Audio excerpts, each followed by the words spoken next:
Communicable disease र non communicable disease भन्छ। So non communicable डिजिजहरू जति पनि छन् त्यसमा चाहिँ थाइरोइड, डायबिटिज, अब हाम्रो हर्मोनल अरू रोगहरू, ब्लड प्रेसरको पनि, युरिक एसिडको पनि, यो सबै रोगहरू चाहिँ यो नसर्ने रोगहरूमा पर्छ र यिनीहरूको विशेष गरेर कजलाई हामीले यहाँले हेर्यौँ भने त्यसमा चाहिँ अरू कजहरू धेरै होलान्, जेनेटिकलदेखि लिएर भाइरस, अरू कजहरू धेरै होलान्, क्यान्सर हुँदाखेरि भाइरस पनि छ, अब विभिन्न कजहरू, तर मेन कज भनेको लाइफस्टाइल नै हो। सो लाइफस्टाइललाई चेन्ज गर्नु, सो लाइफस्टाइल भनेपछि त्यसमा अब हाम्रो डायट आयो होइन, एक्सर्साइज भयो, त्यसपछि तपाईँको वेट रिडक्सन गर्ने, स्ट्रेस म्यानेजमेन्ट गर्ने, यो विभिन्न कुराहरू चाहिँ यसमा लाइफस्टाइलमा मेजर त यो चारवटा कुरा हुन् र अरू पनि कुराहरू छन् जसलाई हामीले चाहिँ नियन्त्रणमा राख्नुपर्छ, जसलाई हामीले हिसाब गर्नुपर्छ। त्यो लाइफस्टाइललाई चेन्ज गर्नु नै यसको चाहिँ मेजर, यसको चाहिँ ट्रिटमेन्ट।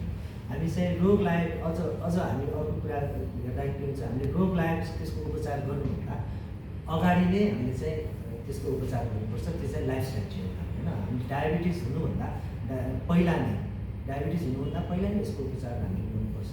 थाइरोइड हुनुभन्दा पहिला नै यसको उपचार गर्नुपर्छ। त्यो चाहिँ लाइफस्टाइल चेन्ज गर्नु हो। सो लाइफस्टाइल चेन्ज गर्नु भने त्यसमा चारवटा इलिमेन्ट छन् होइन। त्यसको भनेको हाम्रो डायट, एक्सर्साइज, वेट रिडक्सन र स्ट्रेस म्यानेजमेन्ट, यो चारवटा कुरा चाहिँ र त्यही अर्ली डायग्नोसिस भनौँ, अनि त्यसपछि त्यसको चाहिँ इफेक्टिभ ट्रिटमेन्ट भनौँ। सो यो सबै चाहिँ हामीले रोग लाग्नुभन्दा अगाडि नै गर्नुपर्छ जस्तो मलाई लाग्छ। मेरो चाहिँ अर्को क्वेसन म थपिहाल्छु, जुन उहाँले भने नन कम्युनिकेबल डिजिज चाहिँ डायबिटिज, प्रेसर, थाइरोइड, कोलेस्ट्रोल, यो एक आपसमा सम्बन्धित कुरा हुन्छ नि। डायबिटिज भएको मान्छेलाई पनि प्रेसर हुनसक्छ भने, प्रेसर भएको मान्छेलाई कोलेस्ट्रोल हुनसक्छ, कोलेस्ट्रोल भएको मान्छे थाइरोइड हुनसक्छ। सो त्यो थाइरोइड भएको मान्छे डायबिटिज हुनसक्छ होइन, थाइरोइड भएको मान्छे कोलेस्ट्रोल बढ्न सक्छ, हाइपोथाइरोइडिजम छ भने। मेनली कसो भने थाइरोइड भनेको मोटामोटी हाम्रो डायबिटिज भने चाहिँ टाइप 1 टाइप 2 भने चाहिँ थाइरोइड पनि हाइपोथाइरोइडिजम र हाइपरथाइरोइड दुई प्रकारको छ, अरू पनि छन्। तर मेनली हामीले देखाएको हाम्रो समाजमा हाइपो भनेको चाहिँ थाइरोइड कमजोर हुनु, मेनली हामीले साधारण जनतालाई मैले बिरामीले बुझाउँदाखेरि कसो बुझाउँछु भने थाइरोइडको ब्याट्री हो। तपाईँको शरीरमा एउटा ब्याट्री छ, त्यो ब्याट्रीले तपाईँको सबै चार्ज गरेर राख्छ। त्यो मोबाइलमा ब्याट्री छ, तपाईँ मोबाइलमा दिनभरि काम गर्नुहुन्छ, राति तपाईँको ब्याट्री सायद कमजोर भएर जान्छ, तपाईँले चार्ज गर्नु पऱ्यो। ठिक त्यस्तै हाइपोथाइरोइडिजम भनेको चाहिँ ब्याट्री कमजोर हो, उसले चार्ज गर्नु पऱ्यो, मेडिसिन खाएर चार्ज गर्नु पऱ्यो। अर्को चाहिँ हाइपर, त्यो भनेको ब्याट्रीले चाहिँदैन बढी चार्ज दिनु। तपाईँको घरमा 220 भोल्ट आइरहेको छ भने केही क्षणको लागि थाहाले 440 भोल्ट निकालिदिन्छ कि, त्यो पनि राम्रो भएन। त्यही कारण उसलाई उपचार गर्नुपर्छ। नामै हर्मोन भनेको यो चाहिँ हार्मोनीमा बस्ने, हर्मोन शब्द कहाँबाट आएको, इन्डोक्राइनमा हर्मोन भन्छ, यो हर्मोन हामी ठिक पार्नु पऱ्यो। थाइरोइड हर्मोन भन्छौँ, हामी इन्सुलिन हर्मोन भन्छौँ, कर्टिजोल हर्मोन। हर्मोन भनेको हार्मोनी भन्ने शब्दबाट आएको, हार्मोनी भनेको के त ब्यालेन्स, सन्तुलन राख्ने। त्यही कारण हार्मोनी हाम्रो इन्डोक्राइनमा के छ भने बढी हुनु पनि राम्रो होइन, घट्यो पनि राम्रो होइन। जस्तै सुगर बढी हुनु राम्रो होइन, घट्यो पनि राम्रो, घट्यो मान्छे बेहोस हुनसक्छ, हाइपोग्लाइसेमिया भन्छ होइन। केही पनि नखाइकन बस्यो, औषधि मात्रै खायो भने सुगर लो हुनसक्छ। त्यो हाइपो पनि हुनु भएन, हाइपर ठिक त्यस्तै थाइरोइड पनि हाइपर पनि हुनु भएन, हाइपो पनि हुनु भएन। यो थाइरोइड भन्छ भने यो भनेको नर्मल थाइरोइड, ब्यालेन्स गर्नु पऱ्यो। त्यही कारणले गर्दा जे पनि चिज ब्यालेन्स हुनुपर्ने भएको कारणले गर्दाखेरि थाइरोइडलाई पनि हामी उपचारमा चाहिँ सकेसम्म ब्यालेन्समा ल्याउने हो। न यसलाई धेरै गर्नु मिल्यो, न यसलाई थोरै गर्नु मिल्यो। र त्यो नन कम्युनिकेबल डिजिजहरू मैले भने चाहिँ डायबिटिज, कोलेस्ट्रोल, मोटोपन, थाइरोइड र प्रेसर, यो एक आपसमा सम्बन्धित छ। तर प्रेसर भएको मान्छेलाई पनि थाइरोइड सम्भावना। त्यही कारणले गर्दा अहिले के हामीले कन्सेप्ट बनाएको छ भने यदि कसैको डायबिटिज छ र मोटोपन छ, कोलेस्ट्रोल हाई छ भने थाइरोइड चेक गर्नै पर्छ। युनिभर्सल स्क्रिनिङ भइसकेको छ अहिले। त्यो कहिले भन्दा थाइरोइड चेक गर्नु चाहिँ चलन थिएन। मोटो भयो के चेक गर्ने, सुगर चेक गरौँ न, र तिमीले कोलेस्ट्रोल चेक गरौँ न, त थाइरोइड कसैले भन्दैन। त्यही कारण आजकल तपाईँ देख्नुहुन्छ कि धेरै जसो हस्पिटलहरूमा प्याकेज गर्ने बेलामा चाहिँ थाइरोइड पनि जोडिँदै हुन्छ।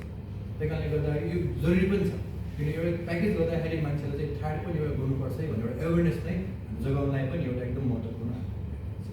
एउटा क्वेसन मात्रै सोध्नुभयो, कतिको खतरा हो भनेर। अघि सरले भन्नुभयो ठ्याक्कै जोड्नु, 10वटा डिजिजलाई चाहिँ दिदीबहिनी रोग भन्छ कि, सुगर, प्रेसर, थाइरोइड, बाथ, दम, uric acid, cholesterol, vitamin D कम र मोटोपन। यो दिदीबहिनी 10वटा रोगमा त्यहाँ कहीँ 3टा दिदीबहिनी आउँछन्, कहीँ 5वटा, कहीँ 8वटा, तर सिङ्गल भएर लाइफ टाइम जाने चान्स एकदम कम। 2, 3, 4 त्यो सबै इन्टरचेन्ज लिङ्क, रिस्क फ्याक्टर एउटै भएको भएर, रिस्क फ्याक्टर सबैको रिस्क फ्याक्टर एउटै र ब्लडबाट होइन कि जिनबाट ट्रान्सफर गरेर जेनेटिक प्रेडिक्सन पनि उस्तै हुने भएर त्यो भयो। खतरा कुरा गर्दा लोलाई बढाउने हाईलाई नर्मलमा ल्याउने, दुइटै नर्मल त नर्मल ल्याउने हो। एक्युट कम्प्लिकेसनको हिसाबले अननोटिस भएर गयो भने hyper thyroid high thyroid tension. किन हाई थाइरोइडको डाइरेक्ट मुटुसँग सम्बन्ध हुन्छ। बडी ओभर हर्मोनले मुटुको रेट इरेगुलर गर्छ, अनियमित गर्छ, मुटु फुलाइदिन सक्छ, भलभरमा समेत असर गर्न सक्छ।